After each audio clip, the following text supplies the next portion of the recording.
After the inauguration, the president attended a luncheon where he dined with lawmakers. Capitol Hill correspondent Jason Calvi caught up with Republican and Democratic leaders who talked about the role of faith at the inauguration. Jason.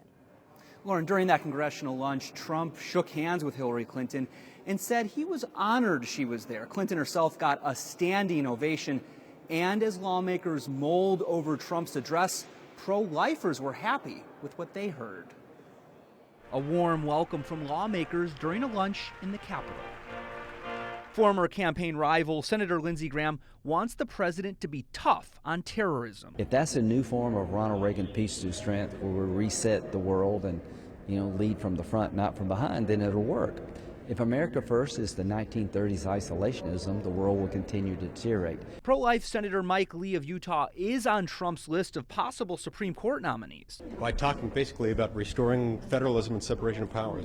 Power has been taken away from the people and moved to Washington. Within Washington, it's been handed over to unelected, unaccountable bureaucrats.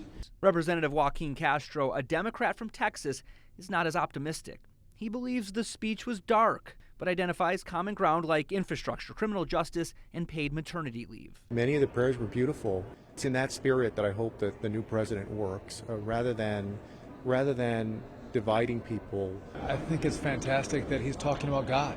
Representative Sean Duffy is happy Trump referenced God as the author of all life. All children, whether born or still in the womb, to remember them and remember that from the stage, I think was very powerful. I don't think I've ever heard a swearing-in speech that included the mention of the life of any unborn child. And for Trump's pro-life advisor, the future looks bright. Here we go. We're going to get about the great work that we've been sort of tilling the field to make sure we can do it.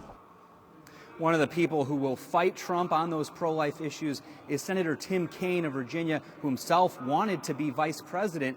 He tells me it was a typical Trump speech. But Kaine says he's ready to work with President Trump to rebuild our nation's highways and infrastructure. Lauren? Jason, we know where Donald Trump stands on the life issue. What about redefinition of marriage? Well, he said he's fine with the redefinition of marriage, but I can tell you as soon as he took that oath of office, the White House website was revamped and it cut out mention to gay rights. All right, Jason Calvi on Capitol Hill. Thank you, Jason.